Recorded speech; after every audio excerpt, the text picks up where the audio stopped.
And this is what this looks like out here. Had Bobby out here working on this. And as you can see, I don't know why he took the step up, but he did. We got it cut out and ready for this fireplace. A lot of stuff got to be toted in here for it. We got to pour the foot and all that pretty stuff got to be done in there. But there's that hole. There's the one in there that's finished.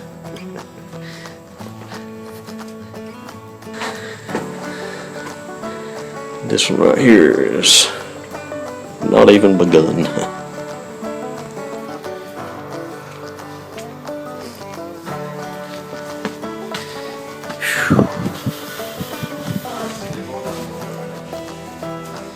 There's the next one.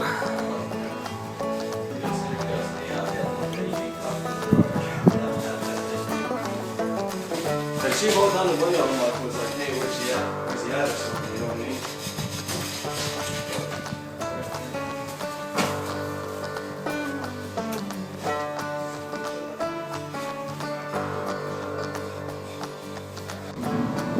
October 1st,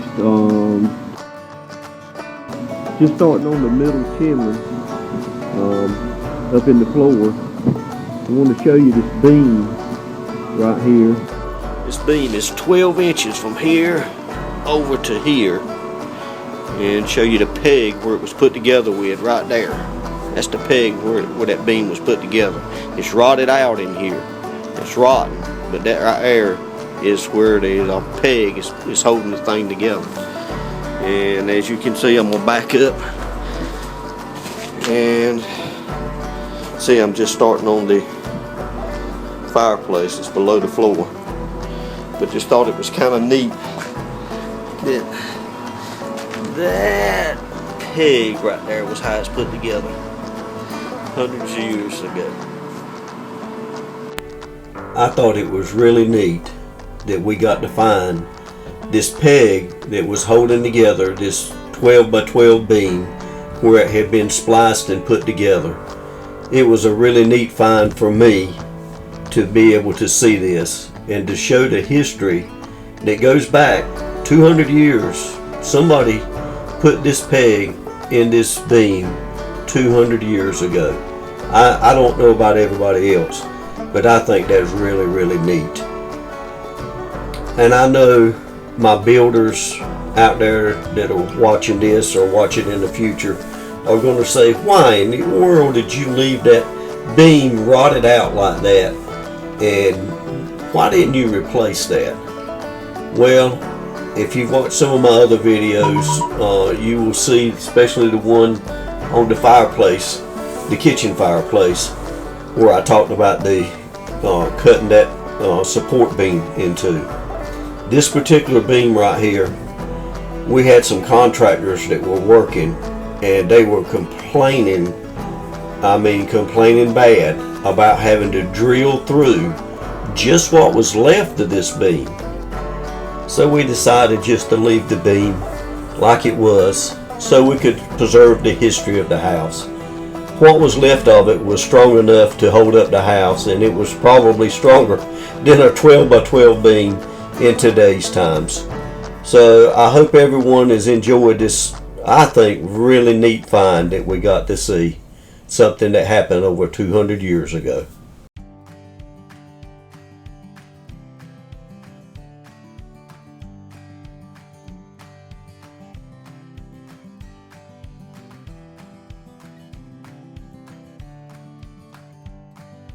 This is what I was talking about when I said this one was going to be different than the first fireplace. And I know it's different than the beehive oven one. But I wanted to mix it up and make this one look different and make it look, I think, a little more old-timey. And hope you like it. But this is what this one would look like in what we call Aunt Cora's room.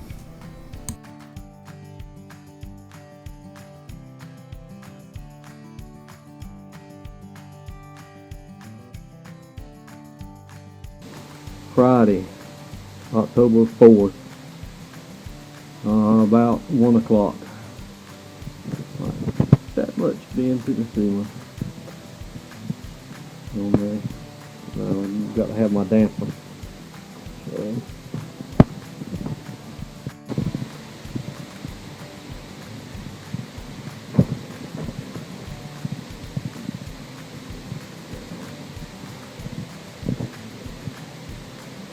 That's what that one's going to look like. Let's see. October the 4th, at 1 o'clock. We're going to quit for the week.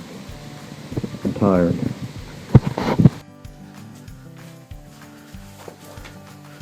Here's what it looks like on the inside.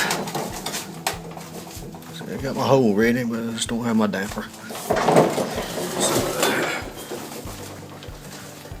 anyways, that's what she looks like. Granny beat her ice, sharpen her knife.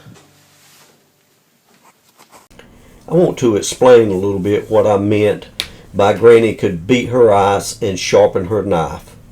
What you're seeing here is a picture that was taken by the local newspaper when they did a article on the house in 1976, and it showed the history and were telling about the house. Well, what you're seeing here is a picture of the chimney inside of the breezeway, what we call the porch of Aunt Cora's room. Well, during that time, the fireplaces were not being used to burn wood in. They were never used to burn wood in my whole lifetime. But they did have gas heaters in front of the fireplaces. But this particular fireplace did not have a gas heater in front of it, and so it was not used at all. Well, the family decided that they wanted to do away with the fireplace and put a wall there, and they turned that room into a laundry room and bathroom. Remember, up to that time there was only one bathroom in the house, so they wanted an extra bathroom, and the fireplace and chimney were taken down. But I wanted to show this picture here because what you're seeing in this block is where up to the chimney was taken down probably 150 years. That was used on the corner of that chimney to sharpen the butcher knives and just knives that they used in the house. And it wore the corner of that chimney off was rounded, and it was very noticeable when you went in the house. You could see it. It was wore off quite a bit. It wasn't just a little bit, and so that just shows you how much that got used to sharpen knives over probably 150 years. And so that's a little history about the sharpening knives part. What I meant by beat her ice, when I was a little boy, refrigerators didn't have ice makers then. If you wanted ice, you had an ice tray or something like that. Well, what my granny did is she didn't like the ice trays because they were aggravating. They were not plastic back then. They were aluminum and metal, and she just didn't like them. So what she did is she froze a block of ice. And at mealtime, it was my job when I was a little boy to take that block of ice and go. It was put in I'm guessing it was a flour sack, but it was a not a paper, but a cloth sack that I guess she had bought flour in or something. But it was clean. She used it. And my job was to put that ice in there and go out. And if you'll see in this next block, there's a hammer laying down there, a ball peen hammer. And my job was to take that hammer and put it against that chimney and beat the ice up into small enough hunks that we could put it in our glasses to drink with. So that's what I meant about beat her ice and sharpen her knife. Just a little history about what it was like when I grew up in this home.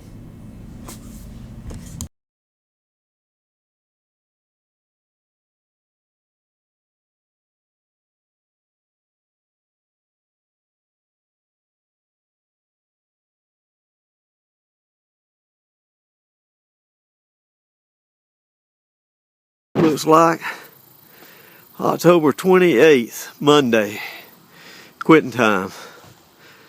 5 o'clock or so, I don't know exactly what time it is. And that's how much I like. I'm out even with the roof.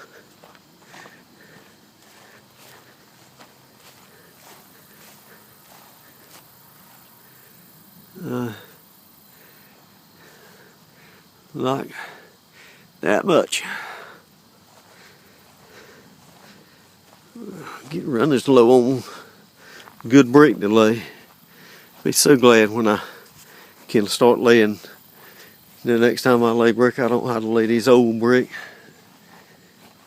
Pick through them. And this has been a major undertaking, I'm telling you. I want to take a few minutes and explain to everybody just what an ordeal it was to actually get the brick ready to lay. We showed you in some earlier videos of tearing the chimneys down, and we had some help there that was actually helping us clean those brick as we took them down. But there was only so many of those brick that we could use on the outside of the chimneys to build them back. And like I said, we only tore down 2 chimneys. Well, we had 3 chimneys to build back. Also, we had to underpin the house, and we had to come up with those brick to underpin the house.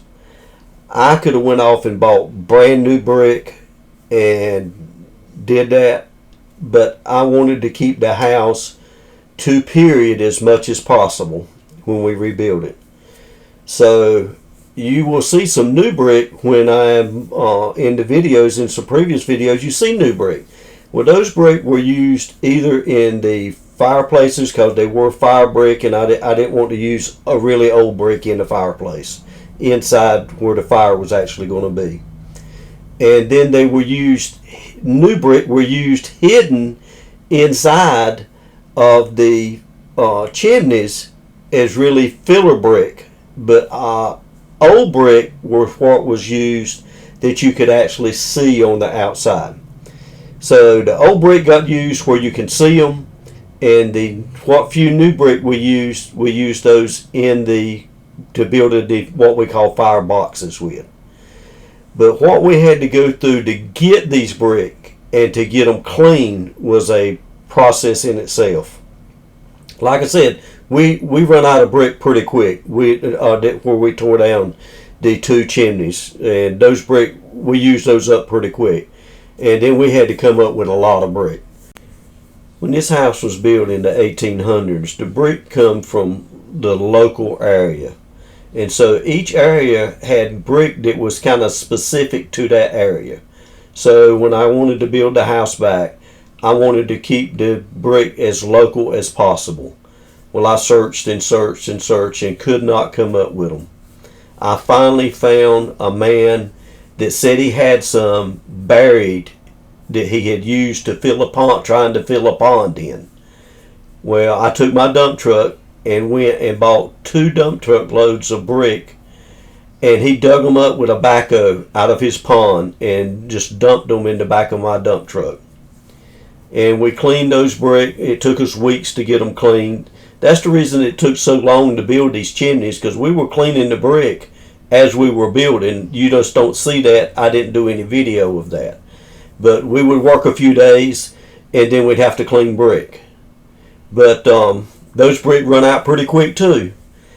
And I finally had to go outside of my area to find some brick. I went 2 hours away and went and bought a dump truck load of brick. And when I got there, the brick were all different sizes, and bricks do come in different sizes.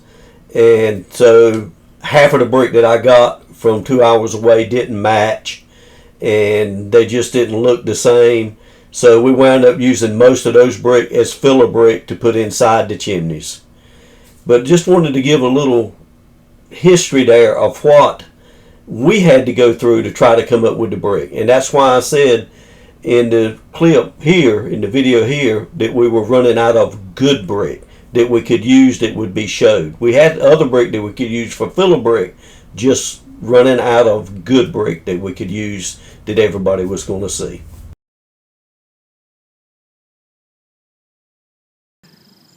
I got to go one more up with my board and at least get on top of that scaffold. It's crooked and as dangerous as it looks. I'll be glad when it's over with.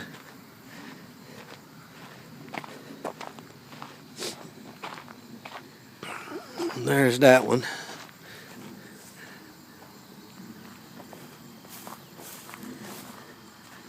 That's what this one looks like around here. That 2x4 right there on the bottom. That one right there worries me.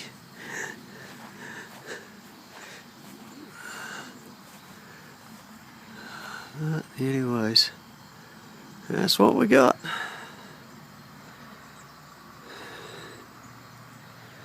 We just clean it up.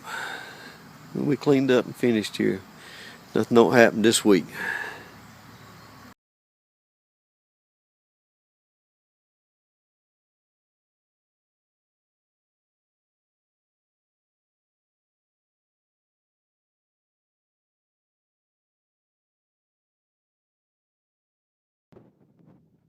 Tuesday the 29th, lunchtime.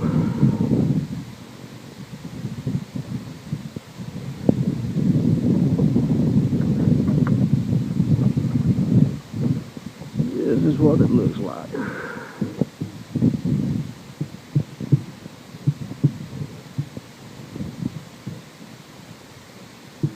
Hopefully gonna finish this thing this afternoon. Lord, can't do nothing without getting bloody.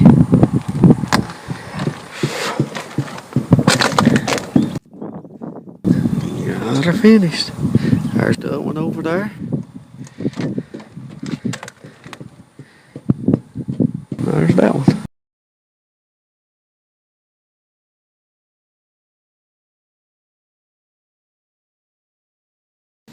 Almost finished Tuesday. I don't know, probably about 4 o'clock. We got to have enough flue liner. Like about another half a day.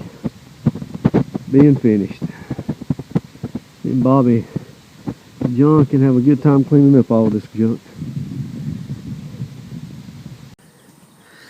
Well, this is what it looks like.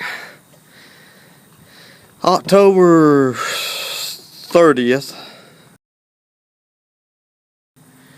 About 2 o'clock. Finished. Finished. Whole top of the chimney's finished. That one's finished. That one's finished.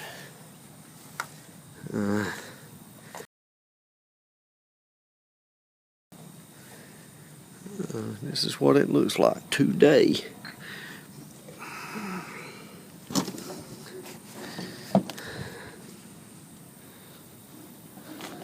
This is our rickety butt scaffold that we're standing on.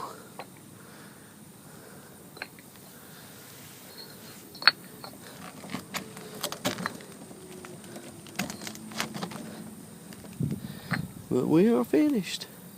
What it looks like today. Get a picture out through here without the road.